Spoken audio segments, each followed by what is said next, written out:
The following is written in the native language of Grimhollow, Shadowtongue. The Mournlands have been feeling a little too quiet for my liking.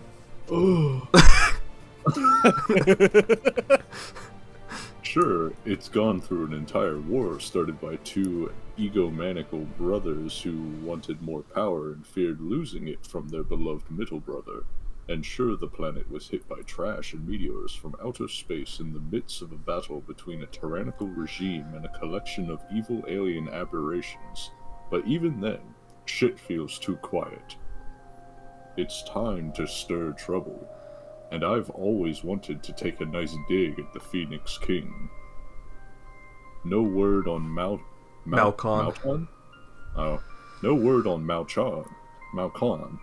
I literally heard you say it and then proceeded to mispronounce it. On Anastasia or Anwar. Regardless, this leaves the Syrians out of this.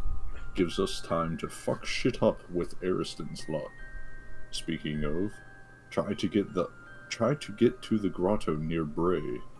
I received word that the Ophiri machine that was unearthed in Banshyr is the same one that was unearthed in Seiweld near Banshyr 200-some years ago. I suspect one of Eriston's vassals is gonna try to yoink it for themselves while he isn't looking. By the time you've reached the Radiant Tower, those Tathian priests realized it was already gone. If that's the case, track him down. I want to see the look on the Phoenix King's face when he realizes I stole the machine and I began to spread rumors about his alleged affairs. The powers of the Proud Pyre should belong to the Lantern King, no? Smiley face. Shove him into Darius's stock. Gotcha. As you stab him in the back, he will let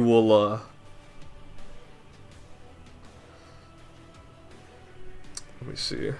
No, he'll grit his teeth, accepting his fate, and say in Shadowtongue, "So this is how it ends." And you release it, and then you crack his jaw. His jaw is just broken, and he collapses and dies.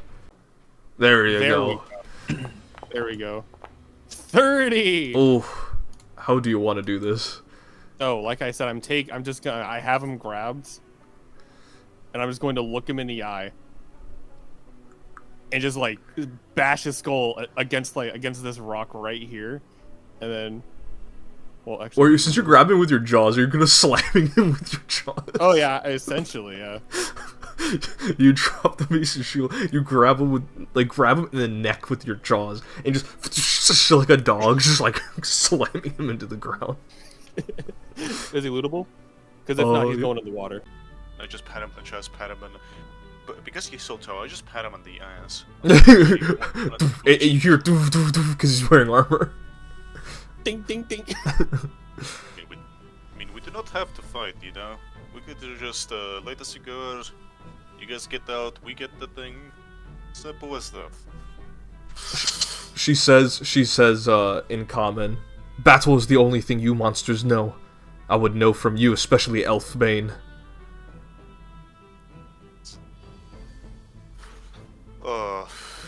Who told you that? She does not answer. Why did they have to say that now? I do not... You know, I was thinking at least I would give you, at least you a chance, and not about the others. And I just fucking breathe out, and I say, well, the bigger they are, the farther they fall. Reminds me of those fire giants back in the fucking mountains. Same intimidating people. Oof. So, not okay. Shrimp, what would you like to say? Because you were waiting. Oh yeah. Oh, look, I'm gonna look at her and go, "Did you have family in Valwayne?" She clutches at her glaive and she will say, "I had a mother there. I only needed to know the stories of the gold dragonborn and his demonic armor to know that you are him." Well, sucks to be you then. As she grits her teeth, she's visibly upset. A heretic. Interesting. Very interesting coming from someone who will not be accepted within the pyre. He says in Ignan as well. She replies and says, "You do not know the truth behind the pyre, behind Eriston's intentions. You are a fool to think that he would grant such power so willingly. This is what he does. He scars our people. He uses us to his own ends. You may keep your glitter and glory now, but the fire, when it claims you, you will become nothing but heat and charred skin." Scars. Only sinners are granted scars. I think you'd know. And she grits her teeth, little bit of tears forming at the corners as she begins to just roil in anger. You're the scourge. Oh, it's been some time since I've heard one speak my original tongue. Distant sources. Locals have said whispers of a man cloaked in shadow. Monster, they called him. You're no different from the rest of these fools here. And he kind of gestures with his head, nodding to the rest of them, and he says, "They don't know what you really are, do they?"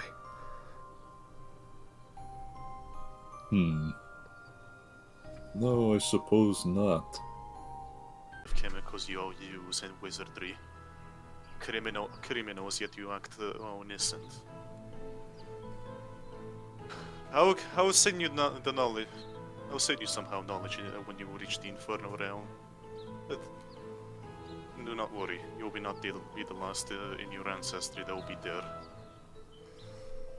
She will. Anyway, I dropped the fucking cigar, step on it.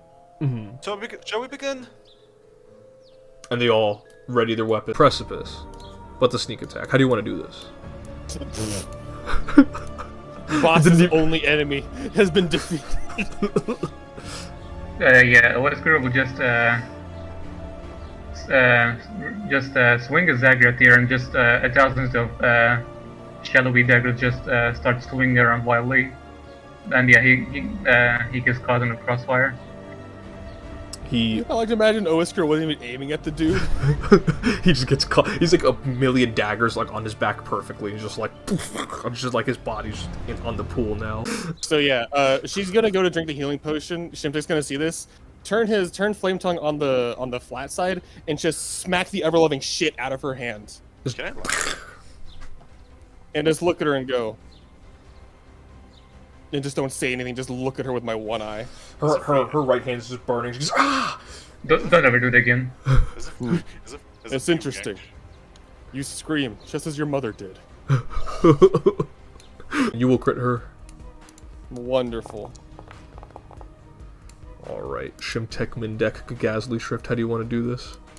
I'm just going to take Flame Tongue and just stab her right through the stomach.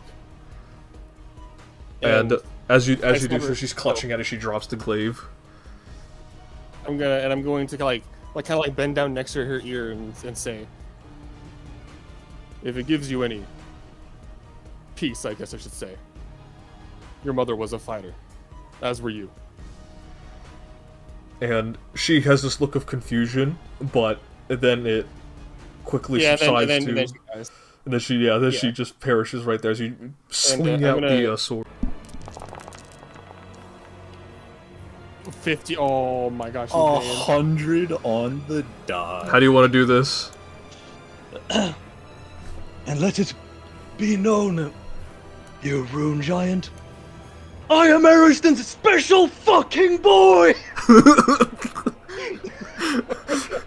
And you cast the sickly green ray as she just barely misses you, and the fear just hits her in the eyes finally as she just disintegrates. They took the machine from the ruin, they brought it to Bree, they put it in the temple, the Tathian priests were like, okay, we'll take care of it, since this is ancient machine and this is our religious duties, we will take care of it. They brought it down into the complex underground, and then someone else took it. That someone else being, you don't know for sure. Right. Good news, lads. Right. I should start with bad news. I can. I think it is safe to say that he isn't messing around when he said the machine has been moved. The good news is, I will tell you that they probably had like a day or two ahead of us at best. And we came into the temple looking for the machine specifically, right? Right, you guys came in here thinking the machine was in this temple underground. Yeah. And that's why they were Yeah. guarding it. We do not speak of this day. Ready. Oscar will chuckle from distance. Why did you refer to yourself as boy? Wouldn't you be special man? I mean, look at him. He does look more like a boy than a man. I have more hair on That's just uncalled for. Come on, guys. Let's Yeah. not squabble any longer. I have more hair on my armpits than he has on his face. Come on. I will press the plaque. Alright, you go ahead and press the plaque. I didn't want to approach. A bit of the statues, like, earthen stone shape is actually melding and switching as you are looking at it. Like, the face structure is morphing at, like, live, like, is like, as it's happening. There is no, like, magical effect. It's just morphing and moving and restructuring.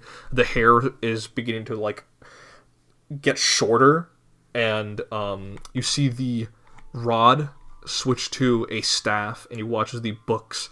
You see the hand, the left hand kind of slowly shift, and you see a bit of a fire bursting from the left hand. There is a fiery crown on his head.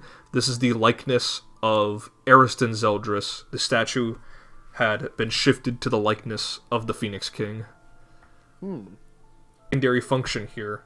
These statues, Oaskuro, they are a way to communicate with the brothers. Brothers of... The three brothers, Eriston, Eriston and Trinimac, and Malcon. Eriston.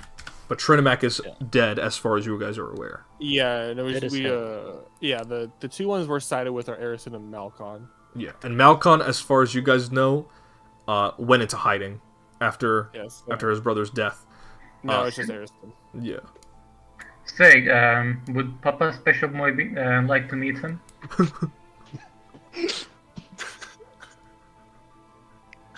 Don't rub it in, Oskuro. Guys, we're adults. And for the record, yes. Says the man that constantly loves about hearing the word come. Yeah. It's a funny word. Yeah, I will activate the communication thingy. The many tri-stone statues here. Beautiful temple. A shame it is in Welland. Regardless. If you'd like, I could have my followers refurbish it in your image and liking. He kind of takes a moment to ponder it and goes, I leave that decision up to you, Raza. After all, you are a capable wielder of the flames of the Proud Pyre. I will elect you to make that decision. I will not endorse or object to it otherwise.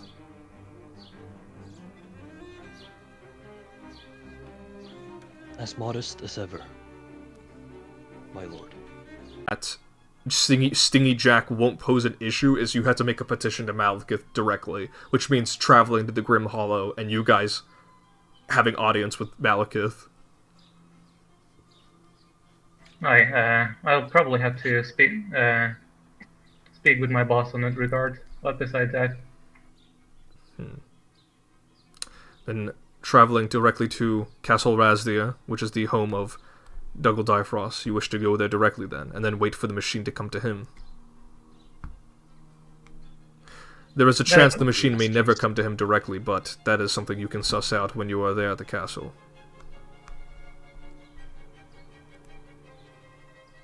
Yes. I believe that's a decent plan of action. Otherwise, we'll just have to continue hunting the device. I had my faith tested today. Would you say we all have faithful followers, have a place in the Proud Spire? Proud Pyre. You're good, you're good. Fuck. He will say, Fuck up. the pyre is my creation, but I have opened it to all who are worthy. I would not shut this power for only myself. If I had done so, I would never have relinquished it to anyone else. Only those that are worthy, such as yourself, Raza, can wield this power.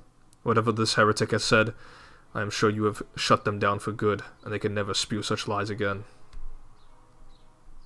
Their remains are but dust, my lord. And to the ashes, feeding to the kindling of the pyre, well done. Traveling there via directly with your airship will frighten Dougal. It will force him and get him on the defensive. We want to make sure his guard is down. If you go there with full military might, it might scare him. So, I propose you come to you come to Banshyr, you park, you and your crew of the whatever the airship is, you park yourselves in Banshyr, and from there you can make your way over to Castle Drasdir directly. And please, of course, this is my kingdom. Let anyone in Seiweld know of your presence, Raza. Your word is an extension of my will. Let that be known, that you and your party are to be treated with the most utmost respect and fear. You grace me with too much power, my lord, but I will see to it that I do not disappoint. You do not. And may the pyre keep you all warm in the cold nights ahead. And he will. The image dissipates. Raza will call up him and his boys to destroy this fucking temple and refurbish it. You do not. And may the pyre keep you all warm in the cold nights ahead. And he will. The image dissipates. Raza will call up him and his boys to destroy this fucking temple and refurbish it. It's not intruding too much. I'm curious. Why didn't you mention the daughter?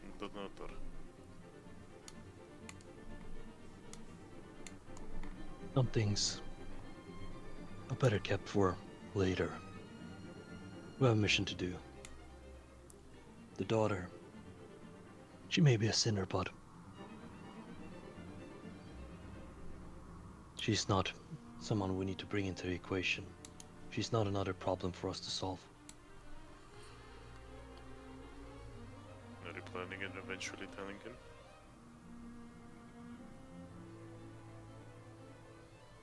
Rasta doesn't answer. He continues looking forward and walking. All of you travel a couple miles, a couple kilometers outside the city of Bree. You go towards the exact location where the last word has docked itself up in the sky. And Bartan, your lovely ferryman, flies his way down, picks you all up, and then flies you guys back into the last word. And that is where we'll end the session.